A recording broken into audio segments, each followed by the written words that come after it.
And you're like, fuck, you can get high from cough syrup? Right. I was like, I'm going to do that. And I did it, and it was like the worst 24 hours of my life. I think a little bit of honey in your tea at night might calm you down. It might be soothing. I'm not sure.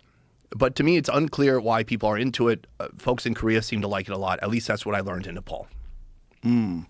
So what's the recommended dose? Yeah, that's the tricky part. There's not one? There's not one, and then there's no way of figuring out like how potent. You know, it's not like when you buy marijuana edibles, you can figure out how many milligrams are. Can you really? Well, at least it's a rough estimate, right?